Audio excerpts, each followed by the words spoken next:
Hey guys, Wes Maggio here from Wacom with a look at a new plugin called ParticleShop.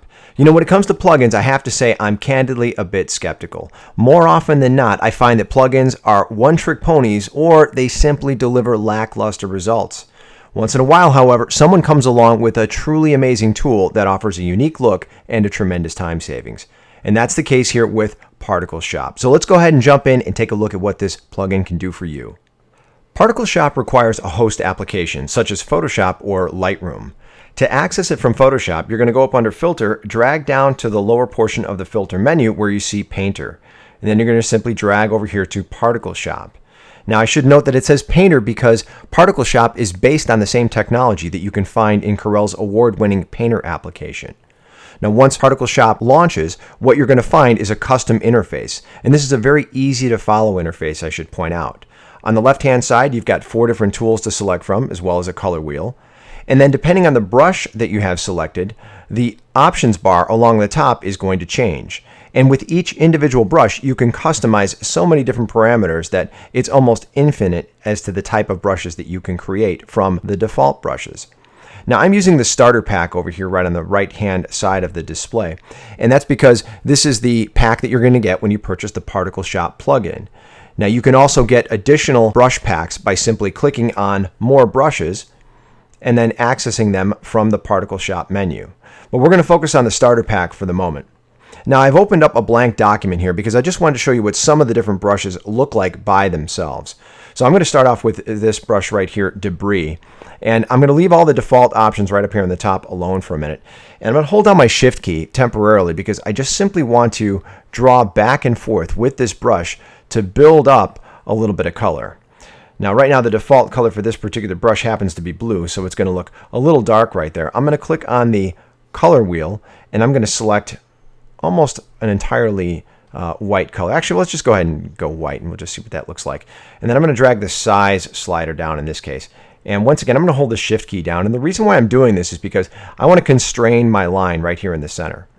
And now I'm going to drag the size back up just a little bit more. And again, holding Shift, I'm going to simply paint on that line, and I'm going to gradually go back and forth. What I'm doing here is I'm building up a little bit of an effect. The white is kind of mixing with the blue background that we created. Now I'm going to drag the slider for size up once more, and this time I'm going to tap this icon right here. This is going to enable me to control the width of that line based on pen pressure. Again, holding Shift, I'm tapping here in the center, and I'm going to slightly drag to the right, and then I'm slightly dragging to the left. As I get back towards the center, I'm pressing a little bit harder with my pen to the tablet, and that's because I want to widen the stroke. Now I'm essentially creating this kind of a noisy particulate matter sort of a line here, and you can imagine that we could place some text or an object somewhere right in the middle here. Now these are really organic brushes. I like to say that they're alive because if you'll notice when I'm painting back and forth, you see these kind of almost looks like a bunch of little lightning bugs, if you will, kind of flying around there. This isn't just like a regular brush that you would find in Photoshop, and I'll just kind of draw down here where you can see this a little bit more. As you press harder, the buzzing, if you will, is going to get a little bit wider, and as I lighten up my touch, you see that those little living organisms, I'll just call them, kind of remain a little bit more dormant. So now this is basically just throwing down a bunch of debris, as its name is called, creating a nice little texture or atmospheric type of an effect. Now, I'm showing you this again without an image because I want you to see what some of these brushes look like. I'm going to go back up here, and I'm just going to simply back up through the individual steps. This is your undo, and you could also hit Command or Control Z to back up. Or if you wanted to get rid of anything that you had on your screen, you wanted to clear it entirely, you can click this icon in the upper left-hand corner, and this is simply going to reset everything that you've painted on that particular image.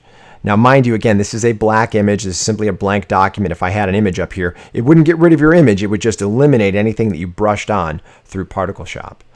Now, if you do want to discard the entire results, simply click Cancel and then Discard, and that's going to return you back to Photoshop. Now, ParticleShop is designed for illustrators, designers, and even photographers. And I'm going to show you a couple different examples as to how each of those individual types of artists might take advantage of ParticleShop. So I'm going to select the Type tool for a moment here, and I'm just going to tap right here in the center, and I'm going to write a little word out here. I just typed speed. You can't really see it because it's black, so I'm going to select it, and we're going to grab a nice bright color here, something like this. All right, I'm going to grab my move tool here, and I'm going to hit Command or Control T on my keyboard, and I'm going to kind of tweak this type a little bit. We're going to make it look a little bit more speedy, as if it were actually moving here. So something like that. That looks pretty good. I'm going to hit Return on my keyboard or Enter, and I'm just going to move this right over here to the side of my image. We'll put it right about there. Now, if you look in my layers panel, you'll see that I've got my type layer right above the background layer. What ParticleShop does is it's going to apply its effects to the layer that you have selected. Now, if I were to launch ParticleShop on a type layer, it's going to show a transparent background. So for the purposes of this demonstration, what I'm going to do is I'm going to hold Command-Option-Shift-E or Control-Alt-Shift-E so that I can merge everything up to its own layer. And now I'm going to go ahead and launch ParticleShop. Now, I've launched it previously, so by simply hitting Command F or Control F, it's going to go ahead and launch it again. And there we go. So now we're in the ParticleShop interface once more. I'm just going to take a couple of different brushes from the starter pack to create a little bit of an effect on this type. So I'm going to start off by creating this, or selecting Superhero here. And let's see what color we have selected. It's kind of a blue. Don't really want that, so I'm going to hit Command or Control Z, undo that, and select my color wheel by tapping on the color wheel icon. And I'm going to grab something a little brighter here, something kind of complementary to that orange. Now, what I could have done is I could have simply hit the I key on my keyboard and selected that orange, and then I'll hit the B key to select brush. But again, I wanted to show you a selection from the color wheel, and especially because I want this option right here selected, Glow. This is going to create a really cool effect.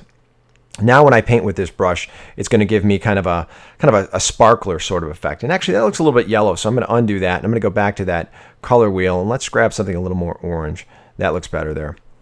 All right, so now what I want to do is I want to kind of, I wouldn't say animate this type here, but I want to create sort of a, well, sort of as if it were a speedy sort of effect. So I kind of like that there. Again, I held Shift on that. I'm going to drag the size down a little bit here. And again, holding Shift, I'm going to press lightly and gradually slow down my stroke as I get towards the edge right here.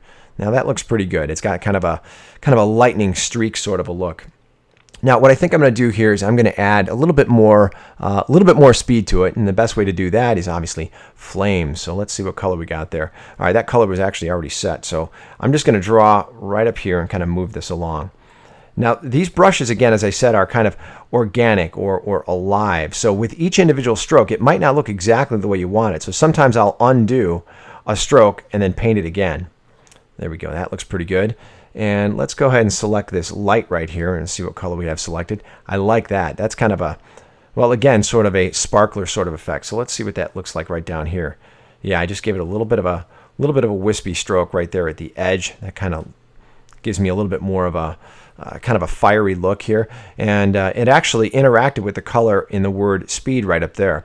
I'm going to grab that debris one more time here, and I'm going to select the color wheel, and let's get a kind of an orangish sort of color. And this is, again, just to simply give me a little bit of texture. Now I'm going to zoom in to 100%, and we will hold down our spacebar and kind of move this over here. Again, I'm going to add just a little bit of texture right in there. And I don't like the way that looks right there, so I'm going to undo that. Again, you can see you can tap right up here on the backwards icon or the swoop backwards icon, and let's just start a little bit more there. Just add a little bit more texture. There, I really like that effect. All right, so let's just go ahead and click Save. We'll get out of this, and we're going to return back to Photoshop, and there's our effect. Let's zoom in up here for a minute. I'll go to 100% so we can see this. So there we go. You can really see how cool that effect is. I'm going to turn off that kind of merged layer that we created before so we could see speed by itself. And then I'll turn that back on. Of course, because this is on its own layer, if you ever wanted to blend these layers together, you could, of course, take advantage of your blend modes. And I'll just go down here to Screen and see what that looks like. And then let's go down to Overlay, see how that changes. Again, so you can start to think about some of the different ways in which you can combine the effects of ParticleShop along with your existing layers. Okay, I'm going to switch gears here and show you how ParticleShop works on images, and I'm going to do so through Lightroom. To access ParticleShop through Lightroom, you're going to go up under Photo and then drag down to Edit In and select ParticleShop.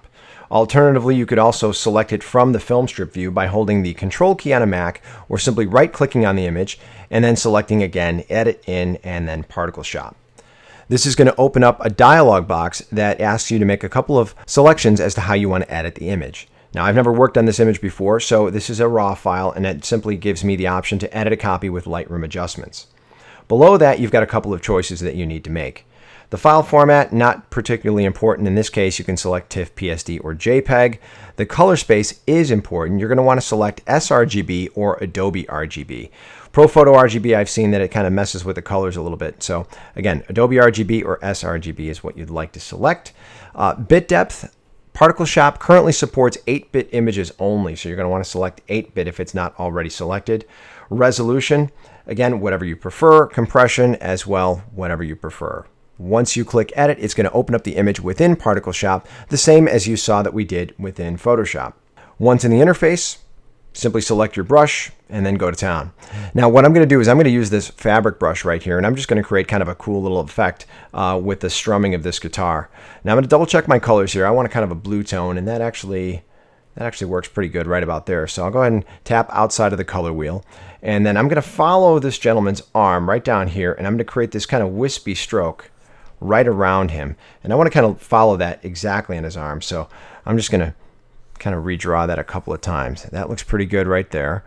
And then I'm going to go around the other side there, something just like that. So you almost get this kind of a dynamic sort of a little brush stroke there. Now, cheesy, maybe, but you know, again, that's what I'm going for at this point. I just want to show you some of the different types of brushes within that starter pack.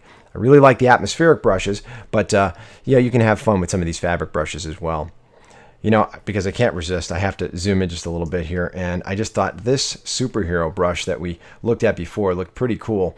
I'm going to rotate this image. I'm going to put 2 fingers on my tablet, and I know you can't really see that there, but I'm going to put 2 fingers on my tablet and kind of rotate this to the side, and I'm just going to make a couple of really quick strokes here. Oh, I'm going to use that hero brush. Again, I'm going to make some kind of flames there.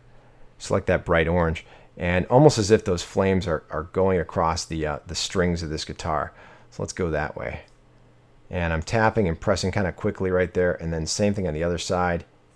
You know, you can create some really cool kind of a, you know, lightning sort of effect there. And, you know, maybe the same kind of thing if he's strumming that guitar, kind of a little bit right there, right behind his thumb. There we go. That looks pretty cool. Okay, I'm going to reset my image. I'm going to double tap on my image itself. That's 2 fingers tapping on the tablet. That's going to bring back our original view. And let's go ahead and zoom in on that guitar right there. You can see that kind of a look. You know, one of the things I love about ParticleShop is that the brushes are so dynamic and so cool and organic, as I've mentioned before, that you're going to find yourself wanting to play with this plugin more and more. In fact, I think you're actually going to find reasons to use it. It's so cool. All right, so let's go ahead and simply click Save. And that's going to save the image back out to Lightroom. So there you go. I hope you enjoyed that quick look at the new ParticleShop plugin from Corel. If you'd like to get your hands on it and give it a try yourself, make sure you visit Corel.com.